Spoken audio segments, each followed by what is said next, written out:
So I flew all the way from Chico to Washington and decided to go to George Mason University because Virginia is very close to DC. And during that, a lot of GMU students came to meet me, showed the campus around. They shared some harsh reality that international students face and gave me the whole picture of what your life will look like as an international student. In this video, we would visualize what your journey would have been if you choose this university. We'll cover everything from F1 visa interview till you sitting in that classroom and living the master's life and getting that job. And this is not just me, this is actually going to be backed by 8 students who are going to tell you the realities they face, right from coming to know that $12 per hour on-campus job to getting the full-time job. By the end of this video, you're probably going to be able to visualize what your life will look like if you were to go into GMU and if you should add this university in your bucket list or not. Once you receive your acceptance letter from George Mason University, you will find yourself in F1 visa interview. What should be your preparation about the university? Did GMU brand actually help you? What are the questions they typically visa officers ask you? Like which university? I said George Mason, and why George Mason was the question, and then which other admits. Like the generic question, then which other admins have you taken the loan? So that they just asked me if I had any backlogs when I was in India, and what my work experience was. I was then currently working for the Indian Railways, so they asked me why I was leaving the job there and coming to the US. Then I just got my visa approved. But how much would GMU really cost you? Coming to tuition expenses, it's very expensive. It's cost around $1,700 for one credit. So for data analytics engineering, we have to do 30 credits. So it's going to take around $28,000 per year for 2 semesters. Okay. So around $50,000 for $56,000. $56,000 for 2 years. So I feel it's very expensive. So that would be $56,000 for 4 semester, and I know that's a lot of money, but there's one way you can save some of this money, and I'll tell you secret in some time. So finally, once you land in United States, the first thing you would be confused about is getting your apartment. But before even you get your apartment, how do you really find your apartment? So there are many common ways, like you can just go to apartment.com, or the most easiest or common way is just you join a group, WhatsApp group. GMU will normally have some kind of international group where international students just keep on posting if any rooms are available. One is Masonville, and there's Avalon. Third is, you can say, Trillium. Fourth is Fairfax Square. And because the intake has increased, people and students started exploring new places like Gainsborough, Ridgewood, and what? Courthouse? Cavalier Court. And this is where most Indian community stays. What's the housing cost in these areas? There is a Masonville place which is very closer to university, and there the cost of living on an average, you can say, for one sharing room, you can say 400 to 450. And what if you want an independent house, what would that cost you? That if you get an independent house, then you can get entire house in just 2,800. But that's just the housing cost. What do they pay for utilities and groceries? Like 2 to 300. 2 to 300. Yeah.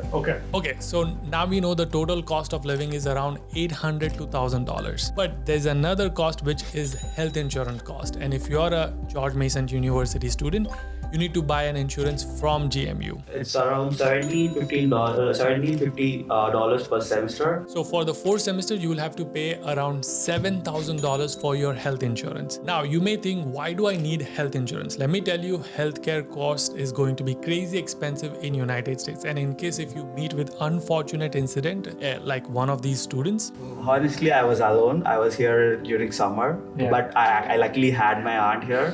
But Aetna has a lot of the student plan is very flexible. So I just went to the Aetna app. I found the in-network hospitals. I don't know what's primary care. I don't know what's urgent care. I don't know what's emergency. So there's a nearby emergency room here. I honestly had no idea, but I had to go there. So I went there and they charged me. They didn't charge me anything actually, but later on, after a month or two, I got a bill of $250, and I was like, what? So if without health insurance, I would get around $20,000 for my surgery. But luckily, because I had had the student plan, I had to pay around 2,000 or 2,500. So the $20,000 bill, but he just had to pay around $2,000 or $2,500. Benefit you have for having health insurance is going to be huge, so don't skip on it. Make sure to get a good health insurance plan. Considering cost of living and tuition fees and health insurance, the total cost would be roughly $85,000. It's super expensive. To make up for that, I asked them, do they really get on-campus jobs? We get a lot of on-campus opportunities. But do everyone get on-campus jobs? Yeah. If you're actively applying and you're active on Handshake, I'm sure every one of us have done an on-campus job in Right. their, masters. On-campus jobs like TA, RA, GA add credibility and helps in your job application. So I asked them, do they get any such position? And here's what they said. From your second semester, you get opportunities to work as graduate teaching assistants. Do they get any tuition fees waived off? Because I know some universities will waive off if you get such positions. I can say like one subject would be waived off if we take like 3 subjects in one semester. That's amazing. There's one more surprising thing that they revealed. And also we'll get a stipend of, for this semester it's $10,000. $10,000 per semester. That's huge. So I asked them, does this TA position get extended next semester? And if so, do they get stipend every semester? Here's what they have to say. If the professor has an open position, then it gets extended, else we have to apply again. But this approach also depends on departments. For computer science departments, like once you get hired as a teaching assistant, then most likely that would get extended. Or else in other departments, it's like when you approach the professor, if he's teaching the course, then you might have a chance that the positions get extended. You know, we all know the common ways of networking, cold emailing professor, but here's the caveat to this. We do get warnings from the department Yes. itself not to directly email the professors. Oh. So we should be kind of careful. Then how to approach professor? Here's the way. I would recommend that you actually go to the professor's page, go to their research, and if that interests you, that is when you drop an application. Here's the thing, there are a lot of on-campus jobs, but there's also a lot of international students, which means there's also a lot of competition. So you need to make sure that you do take some extra effort for applying for those jobs and you're ahead of everyone. But by any chance, if you can't get the on-campus job, there's a situation where you can't fund your fees for a semester. So what do you do then? JMU has a solution for that as well. If you need additional financial funding because of your circumstances back at home, like in India, if your parents are unable to fund your education or your loan is your bank is unable to give you the loan for that particular semester, you could write down to the Stay Mason grant team and they would give you up to $2,000 per semester. So students are able to get around $2,000 up to 4 times during their coursework. Now you might be wondering, but Yudi, what would be the course structure of JMU is like? And is it really worth it? Here's what students have to say about it. There are limited options available in data analytics engineering. So all the CS classes which I had to take were all booked. And the core class, I did not get a seat in that. So I had to drop that concentration. So I'd say it's not worth it if you take super easy subjects. There are super easy subjects that I can complete in 1.5 year with 7.5 week courses during the summer and fall. So if you ask me, that's $8,000 is not worth it if you make it easy.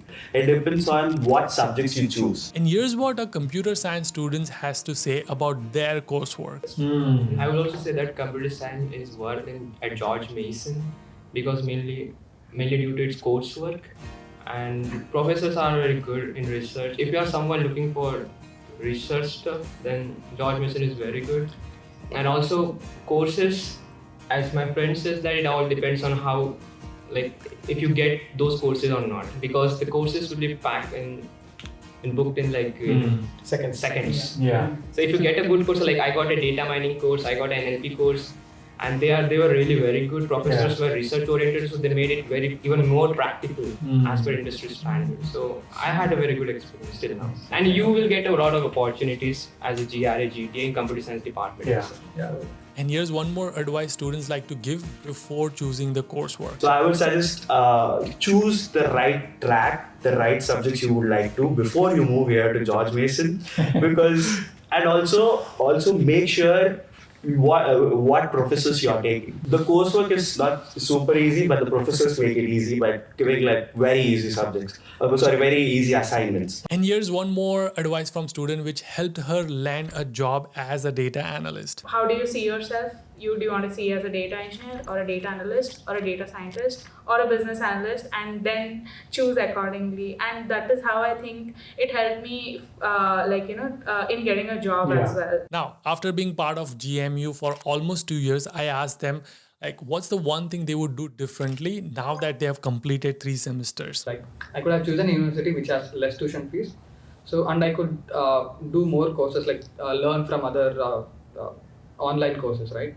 So I could spend this money. One thing they shared blew my mind away. GMU is closer to Washington DC. A lot of companies which comes in the career fair are federal government. And here's the most surprising, or I must say scariest part for students. When we go to career fairs, they ask for US citizenship.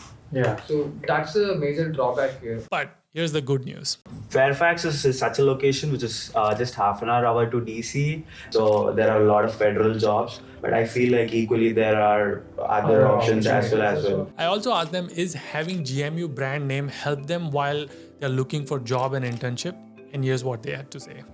I only think the timing or the strategy I applied on how to apply for my jobs worked out pretty well. Definitely brand name didn't help as much, but what helped her getting the job? Coming to the university, not the branding, but definitely the alumni. I went on LinkedIn and I filtered out who was from GMU, where they are working, and that is how I actually applied for jobs, because I could get referrals easily. Don't hesitate to ask referrals. You're not asking share of their money or their job. You're just asking for referrals. And finally, I asked them, what are some of the common mistakes students make when they come to GMU? I would say know what honor code is.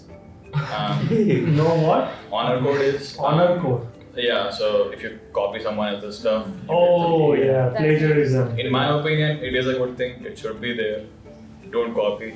I have seen a lot of people waste their energy on on-campus jobs, because the competition is a lot. People don't generally get immediately or instantly.